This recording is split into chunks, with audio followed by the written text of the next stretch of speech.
A commonly expressed belief states that the Central Intelligence Agency, CIA, had ties with Osama bin Laden's al-Qaeda and its Afghan Arab fighters when it armed Mujahideen groups to fight the Soviet Union during the Soviet War in Afghanistan. Allegations. The Central Intelligence Agency helped Osama bin Laden build an underground camp at Khost, which bin Laden used to train Mujahideen soldiers. The United States would later attack this camp when bin Laden was held responsible for the United States Embassy bombings in Africa.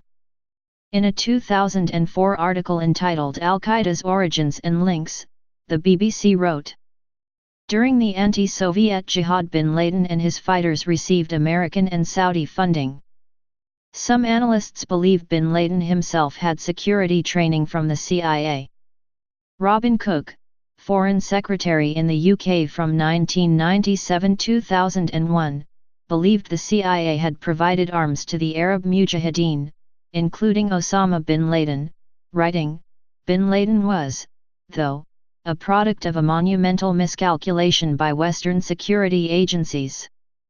Throughout the 80s he was armed by the CIA and funded by the Saudis to wage jihad against the Russian occupation of Afghanistan." His source for this is unclear.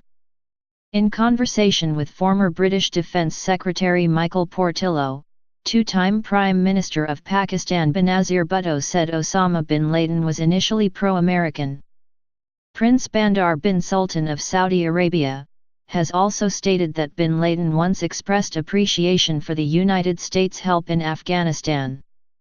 On CNN's Larry King program he said, "Bandar bin Sultan, this is ironic. In the mid-80s, if you remember, we and the United, Saudi Arabia and the United States were supporting the Mujahideen to liberate Afghanistan from the Soviets. He came to thank me for my efforts to bring the Americans, our friends, to help us against the atheists," he said. The communists.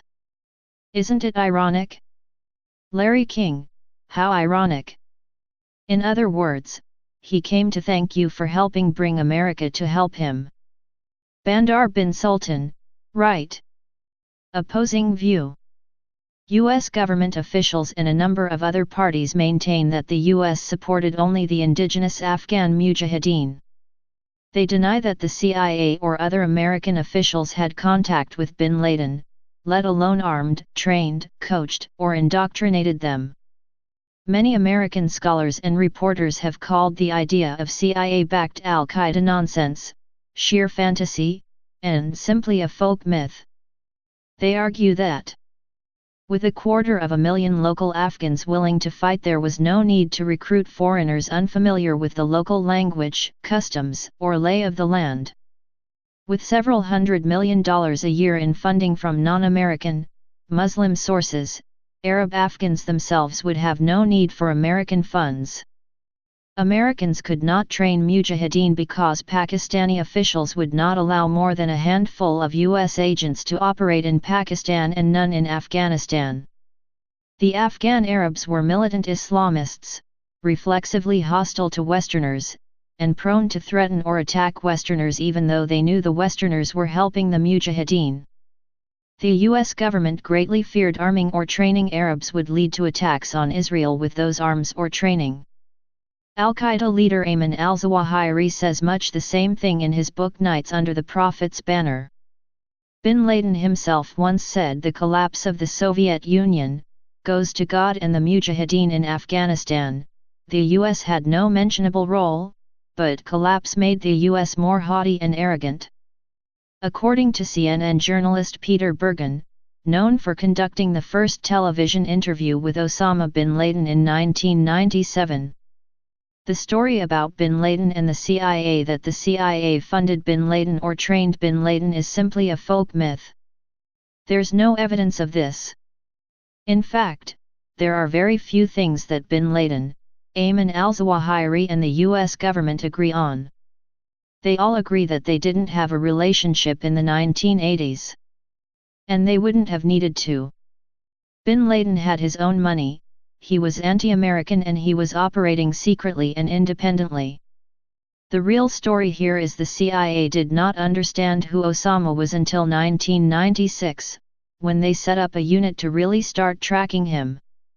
Bergen quotes Pakistani Brigadier Mohammad Yusuf, who ran the Inter-Services Intelligence (ISI) Afghan operation between 1983 and 1987.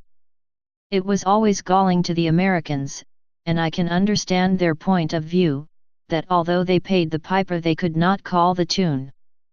The CIA supported the Mujahideen by spending the taxpayers' money, billions of dollars of it over the years, on buying arms, ammunition, and equipment. It was their secret arms procurement branch that was kept busy.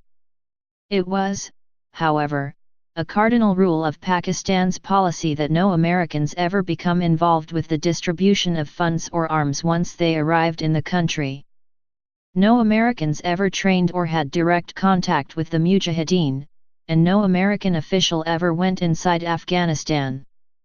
Mark Sageman, a Foreign Service officer who was based in Islamabad from 1987–1989, and worked closely with Afghanistan's Mujahideen, states that no American money went to the foreign volunteers. Sageman also says, contemporaneous accounts of the war do not even mention.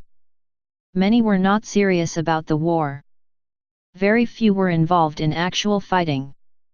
For most of the war, they were scattered among the Afghan groups associated with the four Afghan fundamentalist parties. No U.S. official ever came in contact with the foreign volunteers. They simply traveled in different circles and never crossed U.S. radar screens.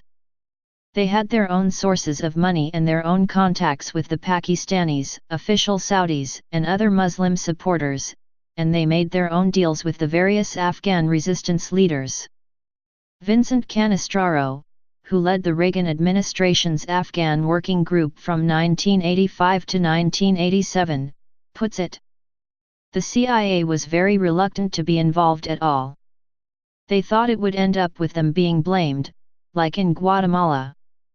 So the agency tried to avoid direct involvement in the war. The skittish CIA, Canestraro estimates, had less than 10 operatives acting as America's eyes and ears in the region. Milton Bearden, the agency's chief field operative in the war effort, has insisted that CIA had nothing to do with Bin Laden. Canestraro says that when he coordinated Afghan policy from Washington, he never once heard Bin Laden's name. Fox News reporter Richard Mineta wrote that in interviews with the two men who oversaw the disbursement for all American funds to the anti-Soviet resistance, Bill Pikney, CIA station chief in Islamabad from 1984 to 1986, and Milt Bearden, CIA station chief from 1986 to 1989, he found. Both flatly denied that any CIA funds ever went to Bin Laden. They felt so strongly about this point that they agreed to go on the record, an unusual move by normally reticent intelligence officers. Mr. Pikney added in an email to me, "I don't even recall UBL coming across my screen when I was there." Other reasons advanced for a lack of a CIA Afghan Arab connection of pivotal importance, or even any connection at all, was that the Afghan Arabs themselves were not important in the war but were a curious sideshow to the real fighting. One estimate of the number of combatants in the war is that 250,000 Afghans fought 125,000 Soviet troops, but only 2,000 Arab Afghans fought at any one time.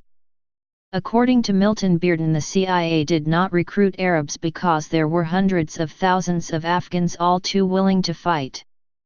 The Arab Afghans were not only superfluous but disruptive, angering local Afghans with their more Muslim-than-thou attitude, according to Peter Juvenal. Veteran Afghan cameraman Peter Juvenal quotes an Afghan Mujahideen as saying, "Whenever we had a problem with one of them, we just shot them. They thought they were kings." Many who traveled in Afghanistan, including Olivier Roy and Peter Juvenal, reported of the Arab Afghans' visceral hostility to Westerners in Afghanistan to aid Afghans or report on their plight. BBC reporter John Simpson tells the story of running into Osama bin Laden in 1989, and with neither knowing who the other was, Bin Laden attempting to bribe Simpson's Afghan driver $500, a large sum in a poor country, to kill the infidel Simpson. When the driver declined, Bin Laden retired to his camp bed and wept in frustration. Agreements. Sir Martin Ewens noted that the Afghan Arabs benefited indirectly from the CIA's funding, through the ISI and resistance organizations, and that it has been reckoned that as many as 35,000 Arab Afghans may have received military training in Pakistan at an estimated cost of $800 million in the years up to and including 1988. Some of the CIA's greatest Afghan beneficiaries were Arabist commanders such as Jalaluddin Haqqani and Gulbuddin Hekmatyar, who were key allies of Bin Laden over many years. Haqqani, one of Bin Laden's closest associates in the 1980s, received direct cash payments from CIA agents, without the mediation of the ISI. Charlie Wilson described Haqqani as goodness personified. This independent source of funding gave Haqqani disproportionate influence over the Mujahideen, and helped Bin Laden develop his base.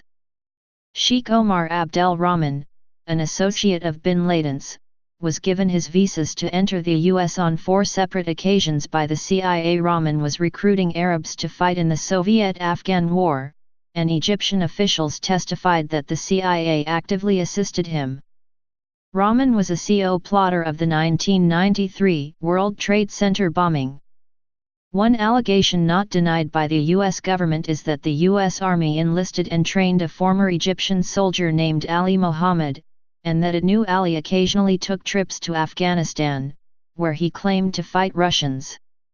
According to journalist Lawrence Wright, who interviewed U.S. officials about Ali, the Egyptian did tell his army superiors he was fighting in Afghanistan, but did not tell them he was training other Afghan Arabs or writing a manual from what he had learned from the U.S. Army Special Forces.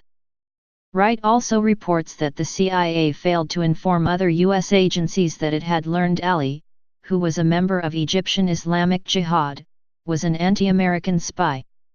Please subscribe and thanks for watching.